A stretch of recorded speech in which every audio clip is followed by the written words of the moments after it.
رب اشرح لي صدري ويسر لي أمري واحلل عقدة من لساني يفقهوا قولي. نحمده ونصلي ونسلم على رسوله الكريم.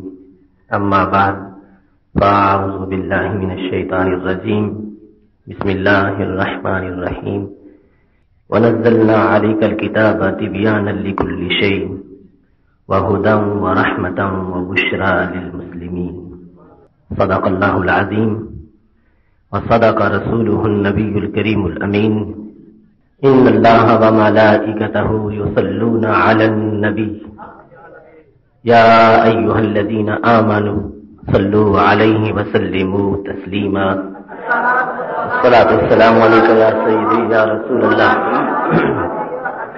وعلى آلك وأصحابك يا حبيب الله.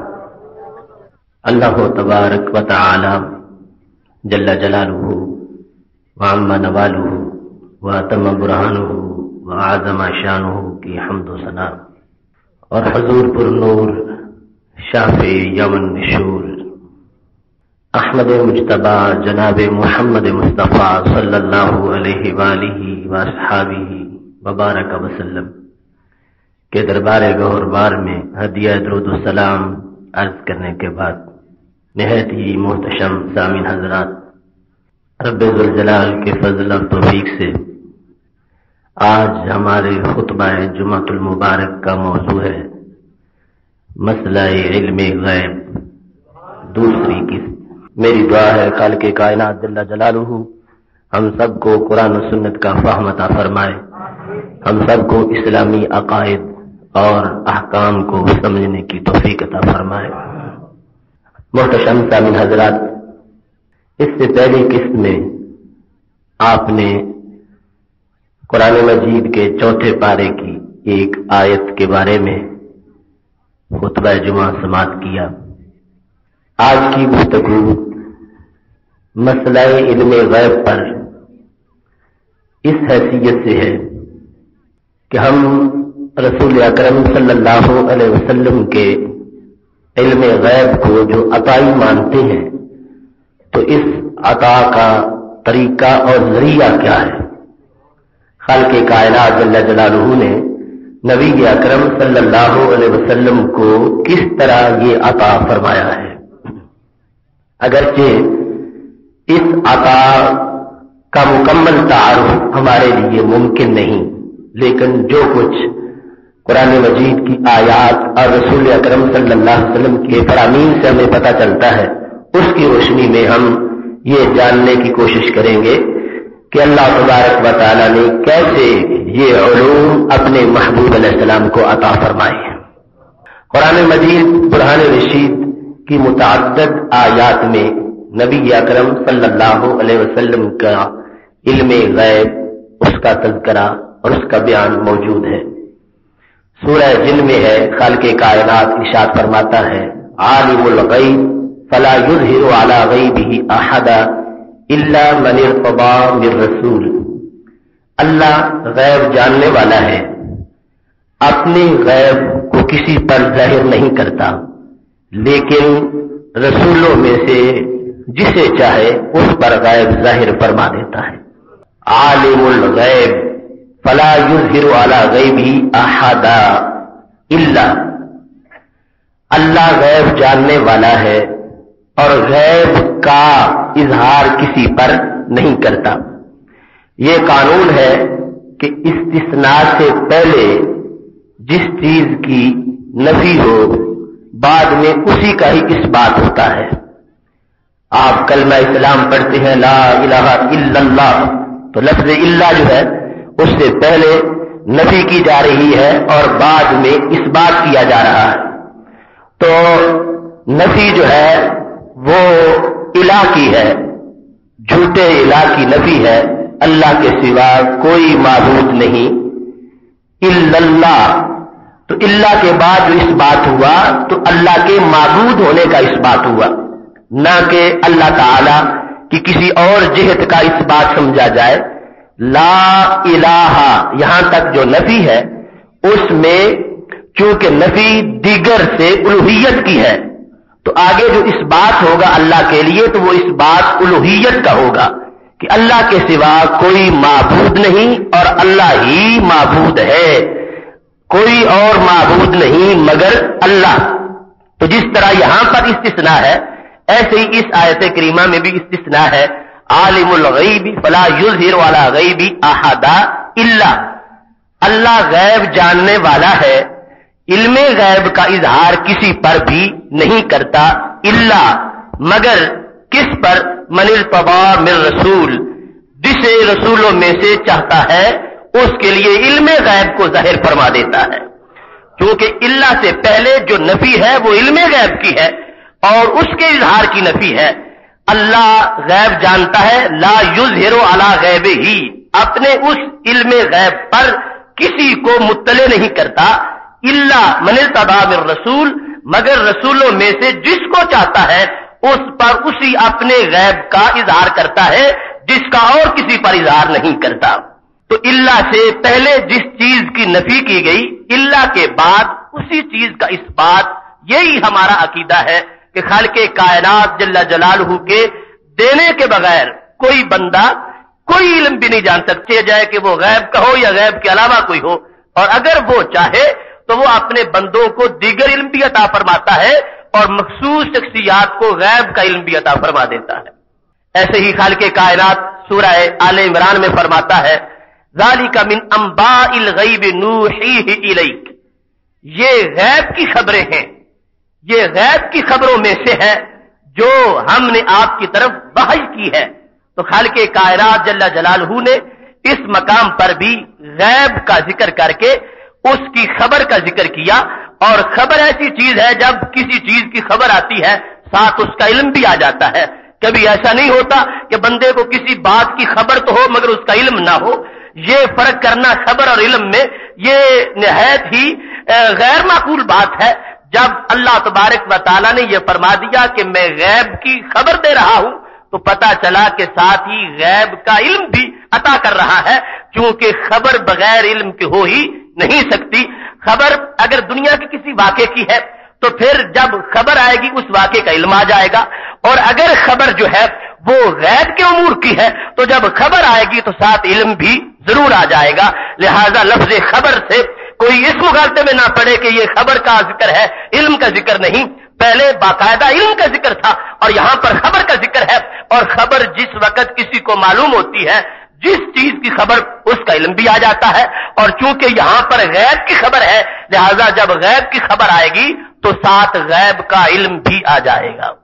تیسرے نمبر پر سورہ تکویر میں خالق کائنات ارشاد فرماتا ہے، وما هو علی الغیب بضنین، کہ میرے محبوب علیہ السلام غیب بتانے میں بخیل نہیں ہے، ان سے جو پوچھتا ہے یہ اطلاع دیتے ہیں۔ تفسیر خازن وغیرہ میں باقاعدہ طور پر اس کی شرح میں یہ کہا گیا کہ بخیل نہ ہونے کا مطلب یہ نہیں کہ ان کو آتا نہیں، بخیل کا مطلب یہ ہے کہ ان کو آنے کے بعد یہ اس کا موقع کے مناسب اظہار بھی کر دیتے ہیں، جس کے پاس کچھ ہو اور پھر نہ دے اس پر بخل کا الزام آتا ہے۔ تو خالق کائنات نے اس الزام کو دور کیا، فرمایا یہ غیب بتانے میں بخیل نہیں ہے، لہذا جب سوال کرنے والے کی حیثیت کو سامنے رکھتے ہیں کہ اس کو خبر دینے سے اگر فائدہ ہوگا نقصان نہیں ہوگا تو پھر اس خبر کا اظہار ضرور کرتے ہیں۔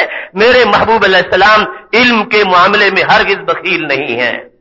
چوتھے نمبر پر خالق کائنات جل جلالہ نے یہ ارشاد فرمایا ہے، سورہ نساء میں ہے، وَعَلَّمَكَ مَا لَمْ تَكُنْ تَعْلَمْ، اللہ نے آپ کو علم دیا ہر اس چیز کا جس کو آپ نہیں جانتے تھے، ما لم تکن تعلم، جو بھی آپ کو معلوم نہیں اللہ اس کا علم آپ کو اللہ نے عطا فرما دیا ہے۔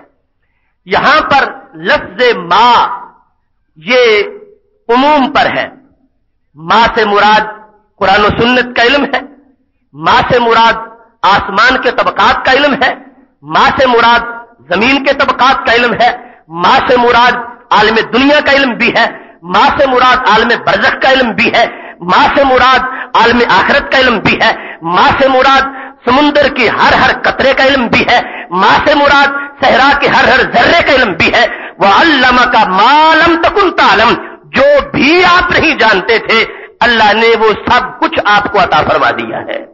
اسی عموم کی وجہ سے امام بدر الدین عینی رحمۃ اللہ علیہ نے بخاری شریف کی شرح عمدۃ القاری کی دوسری جلد میں جب روح کے علم کا مسئلہ چھڑا، یسألونک عن الروح قل الروح من امر ربی، اس مقام پر وہ لکھتے ہیں کہ رسول اکرم صلی اللہ علیہ وسلم کو جیسے اللہ نے دیگر علم عطا فرمائے، ایسے اللہ نے روح کا علم بھی عطا فرمایا۔ کیوں؟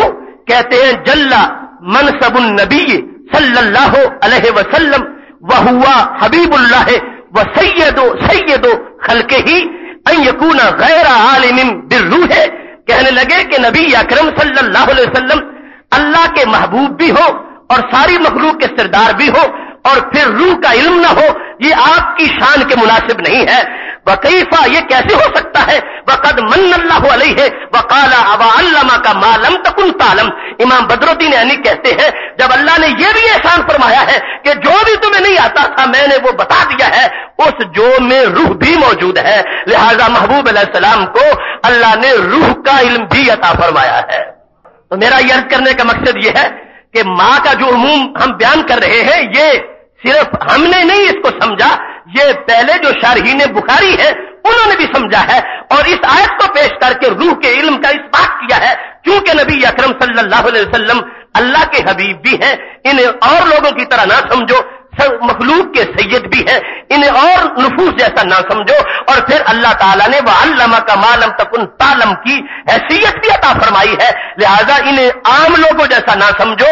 عام لوگوں کو روح کا پتہ نہیں ہے کہ اس کی حقیقت کیا ہے، اس کی ماہیت کیا ہے، اور یہ اللہ کے اذن سے جانتے ہیں، کیونکہ وَعَلَّمَكَ مَا لَمْ تَكُنْ تَعْلَمْ، اللہ فرماتا جو بھی تمہیں معلوم نہیں تھا اللہ نے وہ سب کچھ تمہیں عطا فرما دیا ہے۔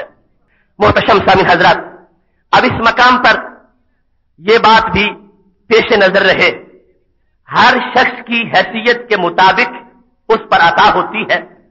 جو شخص جتنے درجے پر فائز ہے اسی پر اتنے درجے کا ہی انعام ہوتا ہے، اور اس میں دنیا کے حاکم کی مثال سے دیکھ لو، ایک حاکم وقت کا مزارع ہے جو کھیت میں کام کرتا ہے اور ایک اس کی وزارت کا منصب سنبھالے ہوئے ہے، ان دونوں کی محنت میں اگرچہ فرق ہے، مزارع دن رات کام کرتا ہے اور وہ منصب وزارت والا چند گھنٹے کام کرتا ہے، لیکن جتنا مقام منصب وزارت والے کا اس حاکم کے ہاں ہے اتنا اس مزارع نہیں، اس واسطے کہ دونوں کی صلاحیتوں میں فرق ہے، دونوں کے عہدوں میں فرق ہے۔ بلا تمثیل جو بات میں کرنے والا ہوں، وزیر کا مقام کسی بادشاہ کے ہاں اتنا بڑا نہیں جتنا سارے رسولوں کے قائد حضرت محمد مصطفیٰ صلی اللہ علیہ وسلم کا مقام اللہ کے دربار میں بلند ہے۔ عام لوگوں کے لیے اگر یہی بات بولی جائے گی تو اس سے چھوٹا سا مضمون ثابت ہوگا، اور اگر محمود علیہ السلام کے لیے جب ماں بولا جائے گا تو اس سے سب کچھ ثابت ہو جائے گا۔ یہ اس واسطے میں بیان کر رہا ہوں، کوئی یہ نہ کہے کہ اللہ تبارک و تعالیٰ نے فرمایا ہے وَعَلَّمَ الْإِنسَانَ مَا لَمْ يَعْلَمْ، کہ اللہ نے انسان کو سکھا دیا جو وہ نہیں جانتا تھا، تو پھر ہر انسان کا اتنا بڑا علم ماننا چاہیے۔ یہاں بھی تو ماں کا ذکر آیا ہے، جو بھی انسان نہیں جانتا تھا وہ انسان کو بتا دیا، تو اس آیت کا جواب یہ پیش نظر رکھیے، یا تو پھر انسان سے مراد وہ ہے جو انسان کی جان ہے اور کامل انسان ہے، حضرت محمد مصطفیٰ صلی اللہ علیہ وسلم، انہی کا تذکرہ ہو رہا ہے کہ یہ جو کچھ بھی نہیں جانتے تھے اللہ نے ان کو عطا فرما دیا ہے، اور اگر اس سے مراد ہر انسان لینا ہے تو ہر انسان کو وہ دیا جو اس کے نصاب کے مطابق ہے، اور جنہیں سارے جہانوں کی رحمت بنایا تھا انہیں وہ دیا جو ان کی شان کے مطابق ہے۔ کیونکہ عام انسان کے لیے یہ ضروری نہیں کہ اسے ذرے ذرے کا علم ہو، اسے کائنات کے خواص کا علم ہو، اسے طبقات کا علم ہو، اس کو نماز کا علم چاہیے، اس کو روزے کا علم چاہیے، اس کو زندگی گزارنے کے لیے اپنی معلومات چاہیے، اس کے لیے یہ اپنے انسان ہونے کے لحاظ سے تہذیب کی جو امور ہے یہ چاہیے، لہذا وہاں تو ماں خود بیان کر رہا ہے کیونکہ اصل میں نصاب عام انسان کا ہے، تو پھر عام انسان کو جو چاہیے تھا وہ عطا فرمایا۔ وَعَلَّمَكَ مَا لَمْ تَكُنْ تَعْلَمْ، یہ بات ان کی ہے جنہیں صرف رسول نہیں سارے رسولوں کا قائد بھی بنایا ہے اور سارے جہانوں کی رحمت بھی بنایا ہے، لہذا انہیں وہ علم دیا جو جہان پر رحمت کرنے کے تقاضوں کو پورا کرنے والا ہے۔ اور پھر رسول اکرم نور مجسم شفیع معظم صلی اللہ علیہ وسلم کا جو علوم اللہ نے نازل کیے، اللہ نے خود قرآن مجید میں متعدد آیات میں اس کا وصف بیان کیا اور پھر اس کو اپنے محبوب علیہ السلام کے لیے ثابت کر دیا. سورہ نحل میں ارشاد باری تعالیٰ ہے وَنَزَّلْنَا عَلَيْكَ الْكِتَابَ تِبْيَانًا لِكُلِّ شَيْءٍ، ہم نے آپ پر ہر چیز کا بیان نازل کیا ہے. وہ کتاب ہم نے آپ پر نازل کی تبیانا لکل شے، جو ہر شے کا بیان ہے. قرآن مجید برہان رشید کہ یہاں پر اوصاف کا ذکر ہے تبیانا لکل شے وہدی ورحمۃ وبشری للمسلمین. یہ تبیان بھی ہے، یہ ہدایت بھی ہے، یہ رحمت بھی ہے، یہ بشارت بھی ہے. اللہ تبارک و تعالی نے جو 4 وصف قرآن مجید کے اس مقام پہ بیان کیے ہیں ان میں سے پہلا وصف قرآن مجید کا یہ ہے کہ اللہ نے اس میں ہر چیز کا بیان کیا ہے. دوسرے نمبر پر ما کان حدیثا یفترى ولکن تصدیق الذی بین یدیہ وتفصیل کل شیء. سورہ یوسف میں ہے، خالق کائنات ارشاد فرماتا ہے یہ قرآن کوئی گھڑی ہوئی بات نہیں، یہ اللہ کا کلام ہے. یہ کیا شان رکھتا ہے؟ فرمایا اس کے 2 وصف بڑے بنیادی طور پر ہیں. یہ تصدیق ہے پہلی کتابوں کی. اگر یہ کسی انسان کا کلام ہوتا، گھڑی ہوئی بات ہوتی، اس میں اتنا علم نہ ہوتا کہ پہلی ساری کتابوں کی تصدیق کرنے والا ہوتا. اور پھر تفصیل کل شے، ہم نے اس قرآن کو ہر شے کی تفصیل بنایا ہے. پہلی آیت جو تھی سورہ نحل کی 14ویں پارے کی، اس میں ہے تبیانا لکل شیء اور اس میں ہے تفصیل کل شے، ہر چیز کی تفصیل اس میں کر دی ہے. اور پھر فرمایا ما فرطنا فی الکتاب من شیء، ہم نے سورہ انعام میں ہے کتاب میں کسی چیز کی کمی نہیں کی. ہم نے اس میں ہر چیز کثرت سے بیان کی ہے، تفصیل سے بیان کی ہے. اب یہ قرآن مجید برہان رشید کا تعارف ہے، قرآن مجید کا علم ہے. اس میں صرف نماز روزے کا مسائل کا بیان نہیں، صرف احکام عبادت کا بیان نہیں، احکام معاملات کا بیان نہیں. اللہ نے اس کو جامع اتنا بنایا ہے، اس میں ہر چیز کا ذکر ہے. یہ علیحدہ بات ہے. جن کے لیے احکام ضروری ہے انہیں آیات سے صرف احکام کی سمجھ آئے گی، اور جنہیں سارے جہانوں کی رحمت بنایا ہے انہیں اسی قرآن سے ذرے ذرے کا علم آئے گا. تفصیل کل شیء وتبیانا لکل شیء اور ما فرطنا فی الکتاب من شیء، یہ سارے عموم ہے اور اس بات کو واضح کر رہے ہیں کہ اللہ تبارک و تعالی نے ہر چیز کا علم کل شے میں ہر چیز آ گئی ہے، ہر چیز کا علم قرآن مجید میں رکھا اور قرآن مجید محبوب علیہ السلام پر نازل کر دیا. جن پہ نازل کیا ہے انہیں ہی اگر اس کی خبر نہ ہو تو پھر تو تنزیل کا فائدہ ہی ختم ہو جائے گا، پھر عمل ہی محمل اور لغو ہو جائے گا. اللہ حکیم ہے، قادر مطلق ہے، اس کا کوئی عمل بھی حکمت سے خالی نہیں ہوتا. لہذا اس نے علوم کو جمع کر کے وہ سارا قرآن اپنے محبوب پہ نازل ہی نہیں کیا بلکہ فرما دیا الرحمن علم القرآن. اس قرآن کی تعلیم خود اللہ نے اپنے محبوب علیہ السلام کو عطا فرما دی ہے. اب کل شے کے اندر لوح محفوظ بھی موجود ہے اور لوح محفوظ میں کیا کچھ ہے؟ قرآن مجید کہتا ہے کل صغیر و کبیر مستتر، ہر چھوٹی اور بڑی چیز کا ذکر لوح محفوظ میں موجود ہے. لا حبۃ فی ظلمات الارض ولا رطب ولا یابس الا فی کتاب مبین. فرمایا زمین کے اندھیروں میں کہیں کوئی اگر دانا بھی پڑا ہے اس کا علم بھی کتاب مبین میں ہے. ہر خشک کا علم ہے، ہر تر کا علم اس کتاب مبین میں موجود ہے. کتاب مبین سے مراد لوح محفوظ اگر لیا جائے تو اس لحاظ سے بھی محبوب علیہ السلام کے علوم کا اس میں بیان ہو جائے گا. کتاب مبین سے قرآن مجید نہ بھی لیا جائے، لوح محفوظ لی جائے اور لوح محفوظ بھی کل شے میں موجود ہے. جب ہر چیز کا علم دیا تو لوح محفوظ کا علم بھی دیا اور لوح محفوظ میں ہر خشک و تر کا ذکر موجود ہے، ہر چھوٹی بڑی چیز کا ذکر موجود ہے. لہذا محبوب علیہ السلام کو اللہ تبارک و تعالی نے ہر چیز کا علم عطا فرما دیا ہے. اس واسطے امام بوصیری رحمت اللہ علیہ نے کہا فإن من جودک الدنیا وضرتها، یا رسول اللہ صلی اللہ علیہ وسلم تمہارے جود سے دنیا بھی ہے آخرت بھی ہے. یہ ساری دنیا اس میں جو کچھ ہے یہ تمہارے فیضان کا ایک چھینٹا ہے اور تمہارے سخاوت کا ایک منظر ہے، اور جو کچھ عقبہ میں جنتیں ملیں گی اور انعامات ملیں گے وہی تمہارے صدقے میں ملیں گے. وَمِنْ عُلُومِكَ عِلْمَ اللَّوْحِ وَالْقَلَمِ، اللہ اللہ نے تجھے اتنے بڑے علم عطا کیے ہیں کہ آپ کے علم کے ایک حصے کا علم لوح ہے، ایک حصہ علم قلم ہے. اللہ تبارک و تعالیٰ نے آپ کو لوح محفوظ کا علم بھی عطا فرمایا ہے. جو کچھ خشک و تر ہے، چھوٹی بڑی چیز ہے، اس کا ذکر لوح محفوظ میں ہے. اور لوح محفوظ کے بارے میں فرما دیا وَكُلَّ شَيْءٍ أَحْصَيْنَاهُ فِي إِمَامٍ مُبِينٍ. سورہ یاسین کے اندر ہر چیز کا ذکر اس میں موجود ہے، اور ہر چیز جس وقت علم دیا گیا محبوب علیہ السلام کو، ہر چیز کا ان اشیاء میں سے ایک ہے لوح محفوظ بھی تھی. لہذا لوح محفوظ میں جو کچھ ہے اس کا علم بھی اللہ تبارک و تعالیٰ نے محبوب علیہ السلام کو عطا فرما دیا ہے.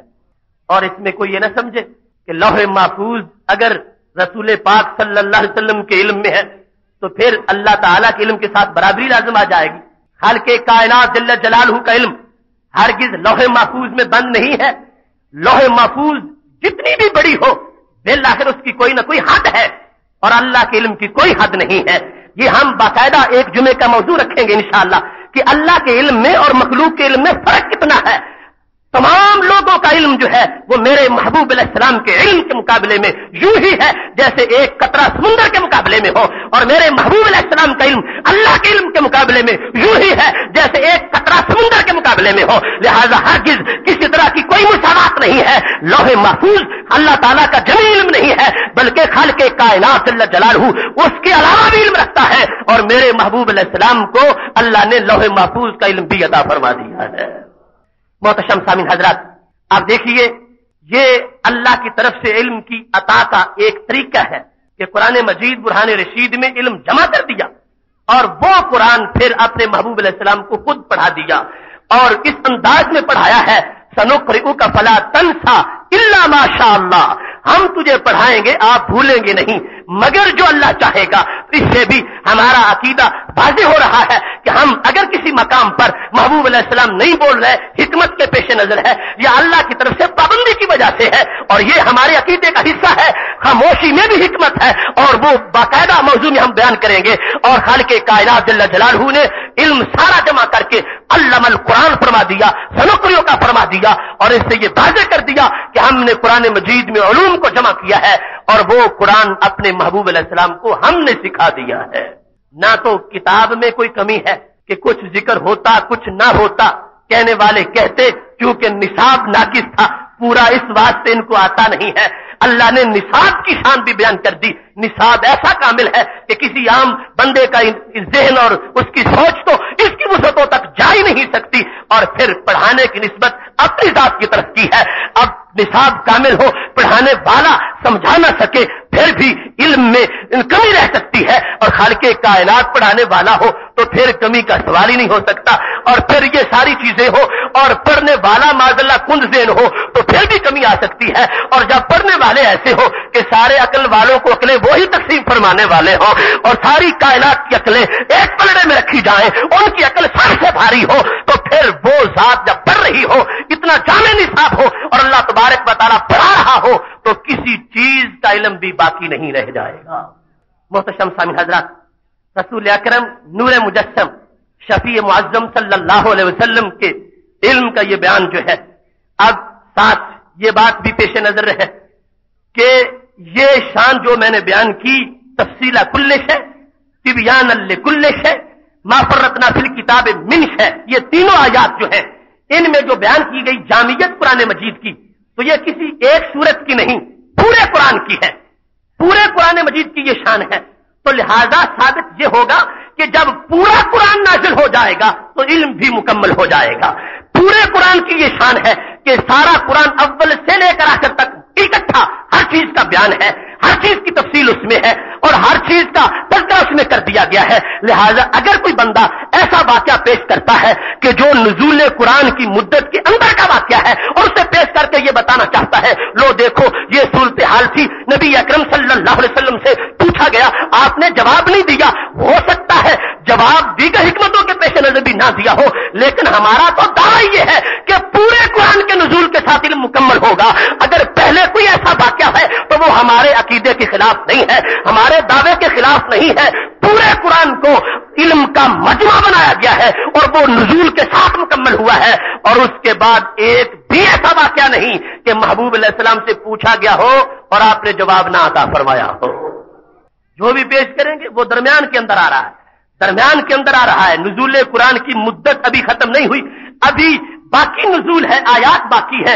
ہو سکتا ہے اس کا علم ابھی بقیہ میں ہو جو قرآن ابھی نازل ہو رہا ہے. تو یہ شان جو 3 آیات کے اندر ہے یہ مجموعی قرآن مجید کی ہے، اور جب مجموعی قرآن مجید نازل ہو گیا تو اس کے ساتھ ہی میرے محبوب علیہ السلام کا علم مکمل ہو گیا. امام اہل سنت حضرت امام محمد رضا خان فاضل بریلوی رحمۃ اللہ علیہ نے خود اس نقطے کو بڑی وضاحت کے ساتھ بیان کیا ہے کہ یہ پورے قرآن مجید کی شان ہے. یہ بعض کیا ہم بیان نہیں کر رہے، اگرچہ بعض کیا ایک آیت بھی ہمارے دماغ کے لحاظ سے تو اتنی بڑی ہے کہ ہم اس کے علم کی بھی گنتی نہیں کر سکتے اس میں کیا کچھ ہے، لیکن بالآخر پورا تو پورا ہے اور پورے قرآن کا علم بعض سے زیادہ ہے. تو اس واسطے یہاں محبوب علیہ السلام کے علم کی تکمیل پورے قرآن مجید کی تنزیل کے ساتھ ہوئی ہے، اور اس کے بعد کا کوئی ایک واقعہ بھی نہیں دکھا سکتا کہ محبوب علیہ السلام سے سوال کیا گیا ہو اور آپ نے اس کا جواب نہ عطا فرمایا ہو. اور ساتھ یہ بات بھی ہے، ہمارے استاد محترم شیخ الکل علامہ عطا محمد بندیالوی رحمۃ اللہ علیہ فرمایا کرتے تھے کہ نزول قرآن مجید کا صرف یہ نہیں بلکہ نزول کے بعد بیان قرآن ہے. تو نزول کے بعد بیان سے علم مکمل ہو رہا تھا. نزول قرآن ہو گیا، نزول قرآن کے بعد جتنا نازل ہوتا ہے بعد میں اس کا بیان بھی ہوتا ہے. جب سب سے آخر میں جو کچھ نازل ہوا اس کا بیان اپنے نزول کے بعد میں ہوا. لہذا محبوب علیہ السلام کے علم کا جو نقطہ عروج ہے جس کو کسی پیمانے سے پیمائش نہیں کی جا سکتی، یہ وہ علم ہے جو بیان قرآن مجید کے ساتھ مکمل ہو گیا. کیونکہ خالق کائنات فرماتا ہے اذا قرأناه فاتبع قرآنا ثم ان علینا بیانا. جب ہم پڑھتے ہیں اے رسول اکرم صلی اللہ علیہ وسلم آپ پیچھے پیچھے پڑھتے آئیں. پھر تراخی کے لیے ہوتا ہے کہ جب ہم نازل کر دیں گے پھر ہم خود بیان کریں گے، ہم سکھائیں گے کہ الف لام میم کے مطالب کیا ہے. الحمدللہ رب العالمین کے اندر پوری کائنات کا علم کیسے آیا ہے. ان علینا بیانا، ہمارے اوپر لازم ہے، ہمارے ذمہ کرم پر ہے. حالانکہ اللہ تعالیٰ پر لازم کچھ ہو ہی نہیں سکتا، لیکن بیان اس انداز میں کر دیا ان علینا، ہم پر ہے بیانا، اس قرآن کا بیان ہم بیان کریں گے. اب اللہ تعالیٰ نے ذمہ لے لیا اور بیان کر دیا. قرآن کا بیان رب فرما رہا ہو اور پھر بھی کوئی کسی نگی باقی رہ جائے اور پھر بھی اس کے علوم کا پورا بیان نہ ہو، یہ کیسے ممکن ہو سکتا ہے. اور پھر یہاں اس بات کو بھی واضح کر دیا گیا نزول پہلے ہے بیان بعد میں ہے. لہذا نزول قرآن جب آخری حصے کا ہو رہا تھا اس کے بعد ابھی مزید عطا کا سلسلہ تھا جس کو بیان قرآن سے واضح کر دیا گیا. اور نزول قرآن کے بعد جب پورے قرآن کا بیان مکمل ہو گیا، یہ وہ علم ہے تو جو میرے محبوب علیہ السلام کا ایک طرف ہو اور باقی مخلوقات کا ایک طرف ہو تو یہ سمندر کی شکل میں ہوگا، سب کا علم قطروں کی شکل میں ہوگا.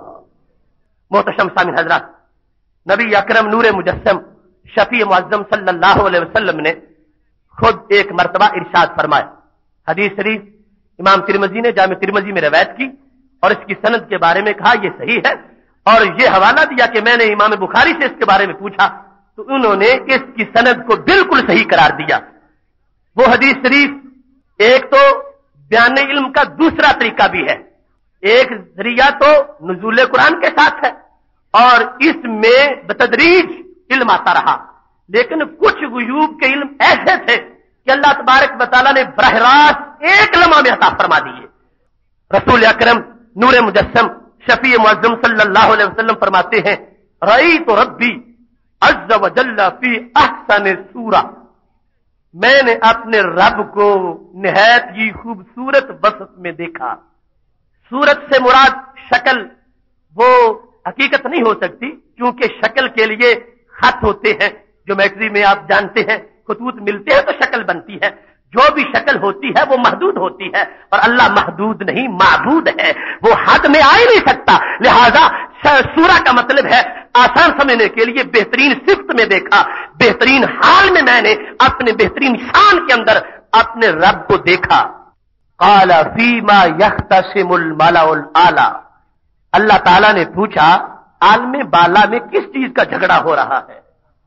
اب یہاں سے بظاہر کچھ لوگ یہاں اپنی گنجائش نکالنے کے لیے یہ بھی کہہ دیتے ہیں کہ یہ بات خواب کی ہے، حالانکہ خواب کا معاملہ علیحدہ روایت میں موجود ہے اور یہ معراج شریف کا جو عظیم منظر تھا اس کا ذکر ہے.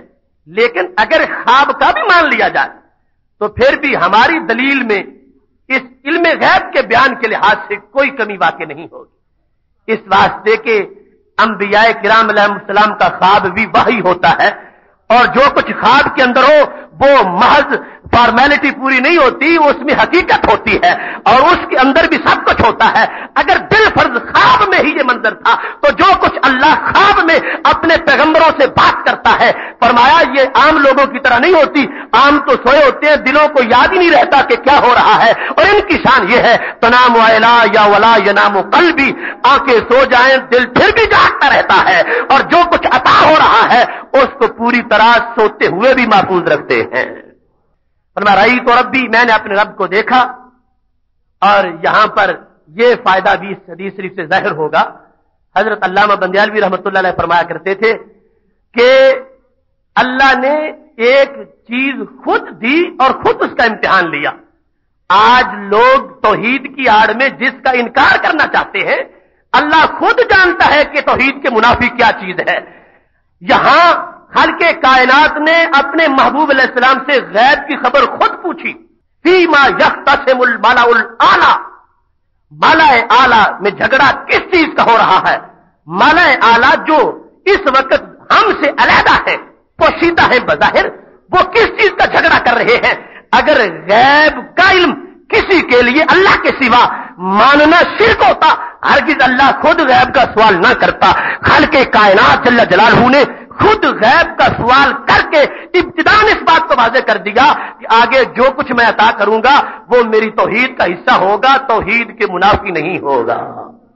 فیما یختصم الملأ الاعلی، جھگڑا کس بارے میں ہو رہا ہے؟ تو رسول پاک صلی اللہ علیہ وسلم فرمانے لگے انت عالم، میرے اللہ تو زیادہ جانتا ہے، تو زیادہ جانتا ہے کہ جھگڑا کس چیز کے بارے میں فرشتے کر رہے ہیں. پوچھا، علم نہیں تھا، اظہار کر دیا اور عالم کا اظہار کیا، نفس علم کا نہیں، تو زیادہ جاننے والا ہے یہ فرما دیا. تو کیا ہوا؟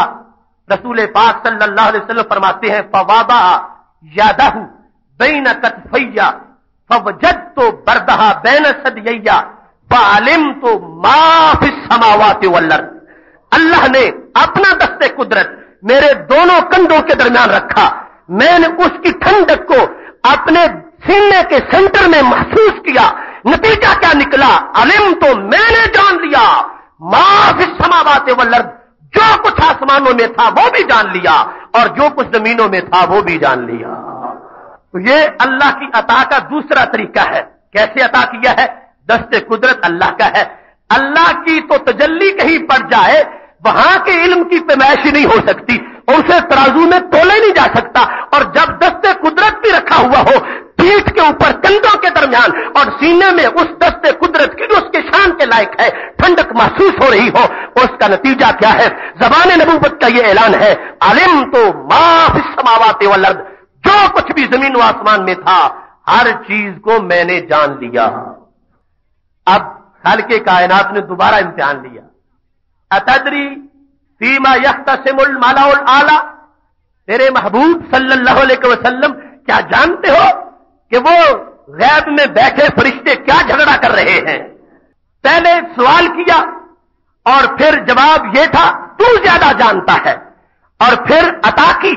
اب پھر سوال کیا، جس وقت دوبارہ سوال کیا تو میرے محبوب علیہ السلام نے جواب میں کیا کہا؟ لفظ بڑے قابل غور ہیں. قل تو نام، فرمایا میں نے کہا ہاں اے اللہ اب میں جانتا ہوں، میں بتاؤں گا وہ کیا باتیں کر رہے ہیں. اگر اللہ کے دینے سے بھی کسی کا علم شرک بنتا ہوتا ہرگز اللہ دیتا نہ یا دے کے پوچھتا نہ. اس نے خود دیا ہے اور خود پوچھ کے واضح کر دیا ہے میرے دیے بغیر نہیں جانتے اور میرے دینے سے یوں جانتے ہیں. میں نے خود پوچھ کے اس کا اظہار بھی کروا دیا ہے. قل تو نام میں نے کہا ہاں. پہلے تھا انت عالم، تو زیادہ جانتا ہے. اب کہاں ہاں فی الکفارات، اے اللہ فرشتے اس وقت کفاروں کی بحث کر رہے ہیں. اور یہاں یہ بات بھی بڑی قابل غور ہے کہ اللہ تعالی پہلے بھی جانتا تھا جب سوال کیا اور پھر بھی سوال کر رہا ہے. فیما یختصم الملا لالا، اللہ تعالیٰ جانتا ہے کہ میرے محبوب مجھے کیا جواب دیں گے، پھر بھی سوال کیا ہے. اور جب ہاتھ رکھا تو اللہ تعالیٰ کو پتا تھا کہ کیا کچھ مل گیا ہے، پھر بھی سوال کیا ہے. ایک تو یہ پتا چلا کہ سوال کرنا جہالت کی دلیل نہیں، جانتے ہوئے بھی سوال کیا جا سکتا ہے. جیسے خالق کائنات جل جلالہ جانتا ہے پہلی حالت کو بھی اور جانتا ہے دوسری حالت کو بھی، اس کے باوجود بھی سوال فرما رہا ہے. اور دوسری حکمت کیا ظاہر ہوئی کہ کل کوئی میری توحید کا لمبردار بن کر میرے محبوب علیہ السلام کے علم کی نفی نہ کرے. میں نے خود اس علم کا امتحان لے کے سند عطا کی ہے. میں خود جانتا ہوں میری توحید کیا ہے. میرے دینے سے کسی کو آ جائے تو یہ میری توحید کے منافی نہیں، یہ تو میری توحید کی شان ہے، یہ دست قدرت کی عطا ہے. میں نے خود دیا، میں نے خود پوچھا، حالانکہ جانتا تھا کہ کتنا دے چکا ہوں، مگر اظہار کروانا مقصود تھا کہ قیامت تک اس بات کا پتہ چل جائے.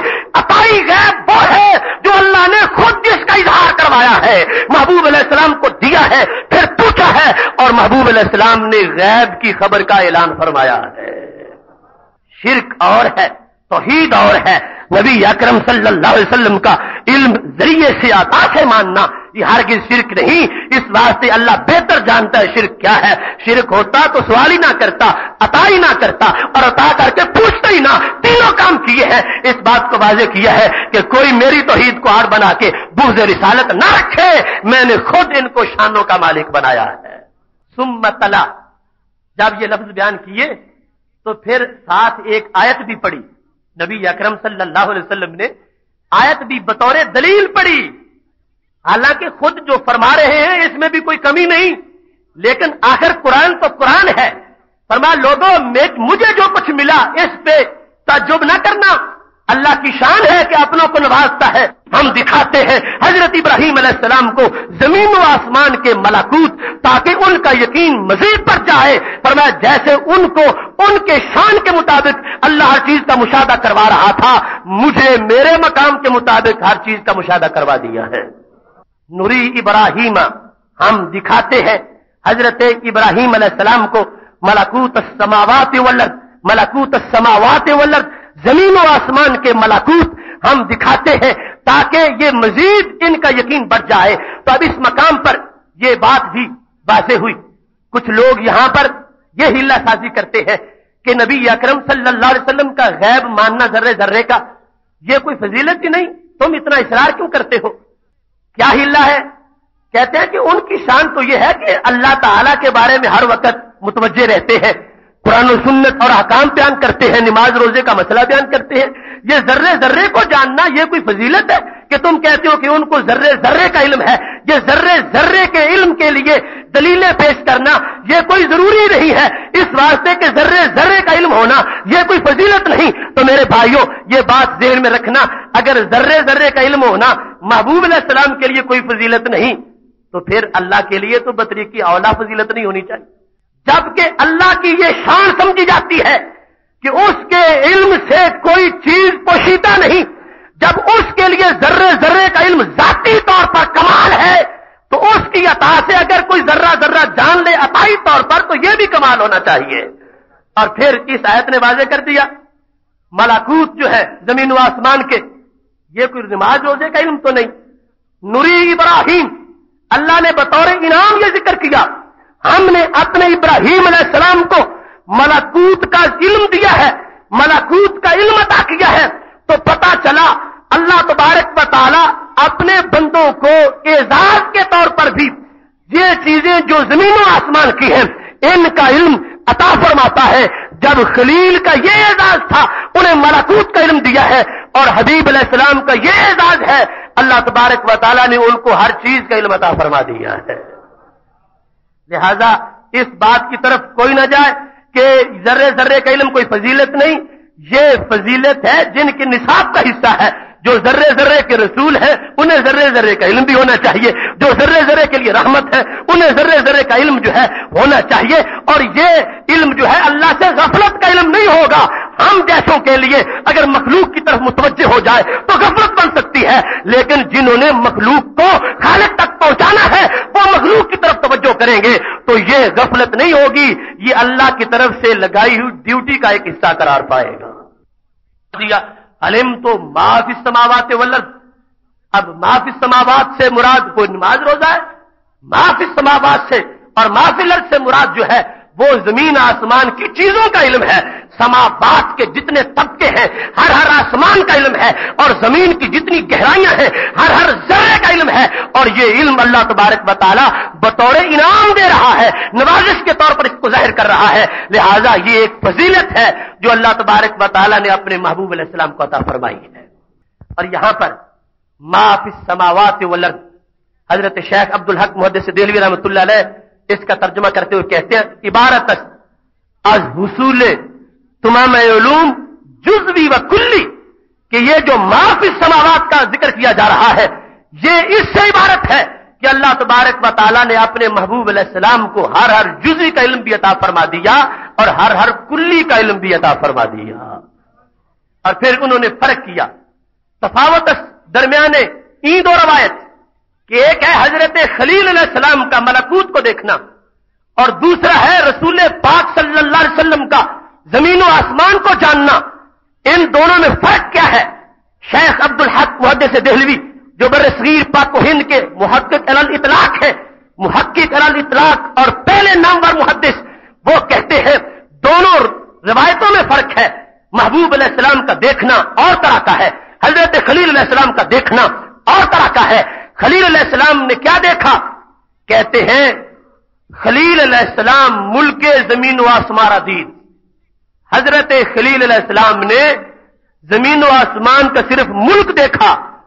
وہ حبیب علیہ السلام ہر چے حالیس در زمین و آسمان از ذوات و صفات و ظواہر و بواطن ہمارا دید، کہ ادھر خلیل علیہ السلام نے تو صرف زمین و آسمان کو دیکھا، اور حبیب علیہ السلام نے ہر ہر زمین کے اندر ہر ہر آسمان کے اندر جو جو ذات تھی اسے بھی دیکھا، جو جو صفت تھی اسے بھی دیکھا، جو کچھ ظاہر تھا اسے بھی دیکھا، اور جو کچھ باطن تھا اسے بھی دیکھ لیا۔ فرمایا چونکہ فرق ہے دونوں کے مقامات میں، حبیب علیہ السلام کے مقام کا تقاضا اور ہے، خلیل علیہ السلام کے مقام کا تقاضا اور ہے۔ یہ خلیل علیہ السلام نے یوں دیکھا جیسے جہاز کی نچلی پرواز سے کوئی کسی شہر کو دیکھ لے تو یہ ایک ڈھانچہ سامنے آیا ہے، یہ نہیں پتا چل رہا کہ 10 منزلہ پلازے کے اندر جو دفاتر ہیں ان کی صحت کے اندر جو بیگ پڑا اس میں کیا ہے، صرف بظاہر ظہر کو دیکھا۔ اور حبیب علیہ السلام کی رویت کی مثال یہ ہے ہر چے حالیس از ذوات و صفات و ظواہر و بواطن ہمارا دید، جو کچھ زمین کے اوپر ظاہر ہے وہ بھی دیکھا، اور جو لاکھ پردے میں ہے وہ بھی دیکھا، جو آسمان پہ ظاہر ہے وہ بھی دیکھا، جو کچھ پردے میں ہے وہ بھی دیکھا، جو کسی بندے کے چہرے پر ہے وہ بھی دیکھا، اور جو اس کے دل کے اندر ہے وہ بھی دیکھ لیا۔ یہ فرق بیان کرتے ہوئے ساتھ اس نقطے کا جواب بھی ان کے فرق سے ملتا ہے۔ جو لوگ آج بہانہ کرتے ہیں کہ یہ ذرے ذرے کو جاننا کوئی فضیلت نہیں ہے، شیخ نے اس فضیلت کے نقطے کو بیان کیا، انہوں نے اپنے طور پر فرق ظاہر کیا اور یہ فضیلت اسے سمجھ آ رہی ہے۔ کہنے لگے حبیب علیہ السلام کا دیکھنا اور نوعیت کا ہے اور خلیل علیہ السلام کا دیکھنا اور نوعیت کا ہے۔ ایک ہوتا ہے طالب اور ایک ہوتا ہے مطلوب، ایک ہوتا ہے سالک اور ایک ہوتا ہے مجذوب، ایک ہوتا ہے مرید اور ایک ہوتا ہے محبوب۔ تو کہنے لگے حضرت ابراہیم علیہ السلام کو اس لیے دکھایا جا رہا تھا وَلَيَكُونَ مِنَ الْمُوقِنِينَ، ہر ذرے کو دیکھیں کہ وہاں سے خدا کی طرف پہنچے، وہاں سے دلیل ملے، اور ذرے ذرے کو دیکھ کر اللہ کی قدرتوں کو جان کر مزید یقین پر پہنچے۔ ان کو دکھایا جا رہا تھا کہ وہ پہنچنا چاہتے ہیں، اور محبوب علیہ السلام کو دکھایا جا رہا تھا کہ یہ اللہ کی محبوب بن چکے ہیں، اور محبوب کو بطور انعام دکھانا چاہیے۔ اس مقام پر پہنچنے کا یہ اعزاز ہے، یہ ضیافت ہے، لہذا انہیں بطور محبوب دکھایا جا رہا تھا اور حضرت ابراہیم علیہ السلام کو بطور محب دکھایا جا رہا تھا۔